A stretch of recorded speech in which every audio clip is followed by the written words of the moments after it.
brought to you by Silver Pumps. Top quality और consistent performance के लिए सिर्फ सिल्वर पंप्स, नाम याद रखना। रामजी लाल सुमन बनाम करणी सेना, ये मुद्दा एक बार फिर से सुर्खियों में आ गया। इसकी वजह यह है कि रामजी लाल सुमन बुलंदशहर जा रहे थे।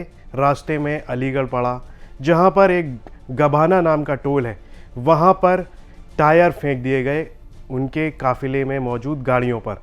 कुछ गाड़ियां आपस में टकरा गईं, जिसके बाद हालात काफ़ी ज़्यादा गंभीर हो गए थे और रामजी लाल सुमन को आगरा वापस आना पड़ा।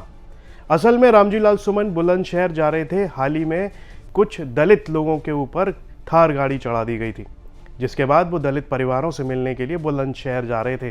रास्ते में अलीगढ़ पड़ा, जहां पर करणी सेना और क्षत्रिय महासभा के लोग पहले से मौजूद थे। उन्होंने वहां पर उनके काफिले पर हमला कर दिया गया, ऐसे आरोप लगाए जा रहे हैं रामजी लाल सुमन और समाजवादी पार्टी के कार्यकर्ताओं के द्वारा, जो उस समय वहां पर उनके साथ मौजूद थे। इस पूरे विवाद के बाद और इस पूरे हमले के बाद में रामजी लाल सुमन जब अपने घर पहुंचे आगरा में, तो वहां पर जाकर उन्होंने इस पूरे मामले के बारे में क्या कहा वो सुन लीजिए। गबाना टोल से अलीगढ़ की तरफ 500 मीटर की दूरी पर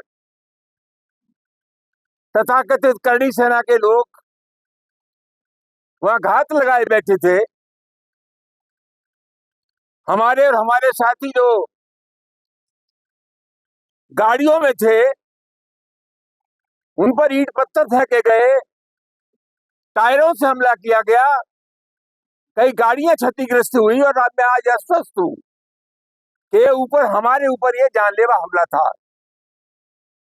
और ऐसा मुझे लगता है कि सरकार जानबूझ करके मेरी हत्या कराना चाहती है। तो देखा आपने, यहाँ पर रामजी लाल सुमन आरोप लगा रहे हैं कि उनकी हत्या कराई जा सकती है। उनका परिवार भी सुरक्षित नहीं है, जिसके बाद से रामजी लाल सुमन के घर के आसपास में भारी पुलिस बल तैनात है उनकी सुरक्षा को लेकर। अब आपको इस विवाद की शुरुआत में लिए चलते हैं, जहां पर रामजी लाल सुमन ने राज्यसभा में राणा सांगा को लेकर एक विवादित बयान दिया था, जिसमें उन्होंने गद्दार तक कह दिया था। जिसके बाद करणी सेना सड़कों पर उतर आई और आगरा में उनके घर पर तोड़फोड़ की गई और उसके बाद आगरा में एक बड़ा प्रदर्शन भी किया गया, जहां पर तलवारें लहराई गईं। जिसके बाद अखिलेश यादव और समाजवादी पार्टी रामजी लाल सुमन के साथ खड़ी हुई नजर आई थी और रामजी लाल खुद कहते हुए भी नजर आए कि सपा उनके साथ में खड़ी हुई है। आज जिस समय ये हमला हुआ, उस समय भी रामजी लाल सुमन को लेकर अखिलेश यादव, सपा सुप्रीमो अखिलेश यादव ने ट्वीट किया। उसमें उन्होंने लिखा, सांसद माननीय रामजी लाल सुमन जी के काफिले पर टायर व पत्थर फेंके गए। उनके ऊपर जो जानलेवा हमला हुआ है वो उस एक्सीडेंट का कारण बना है जो प्राणांतक दुर्घटना में भी बदल सकता था। ये एक आपराधिक कृत्य है। इतने टायर एक साथ इकट्ठा करना एक गहरी साजिश का सबूत खुद है। ये एक बार फिर इंटेलिजेंस की गहरी चूक है या फिर जानबूझकर की गई अनदेखी है। अगर शासन प्रशासन ये सब जानते हुए भी अनजान बनने की कोशिश कर रहा है, तो वो ये जान ले कि अराजकता किसी को भी नहीं बख्शती है। एक दिन भाजपाई और उनके संगी साथी भी ऐसे हिंसक तत्वों का शिकार होंगे।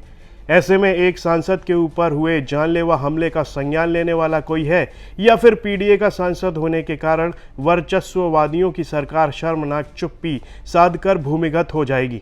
अब क्या बुलडोजर का दम बेदम हो गया है, या उत्तर प्रदेश की सरकार ने अराजकता के आगे समर्पण कर दिया है, या फिर ये सब उत्तर प्रदेश सरकार की रजामंदी से हो रहा है?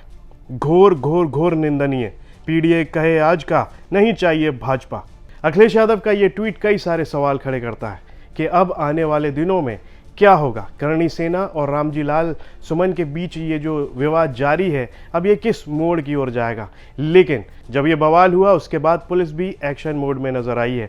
अलीगढ़ के एसएसपी ने एसओ के ऊपर जांच बिठा दी गई है और एक पुलिस अधिकारी को सस्पेंड भी कर दिया गया है। उत्तर प्रदेश की राजनीति में ये सबसे बड़ा इन दिनों का एक विवाद बन गया है कि करणी सेना और रामजी लाल सुमन आमने सामने हैं। रामजी लाल सुमन एक और हैं जो झुकने को तैयार नहीं है, और दूसरी ओर करणी सेना है जो लगातार धमकियों पे धमकी दिए जा रही है। इस सब पर आपकी क्या राय है, कमेंट बॉक्स में लिखकर हमें ज़रूर बताएं।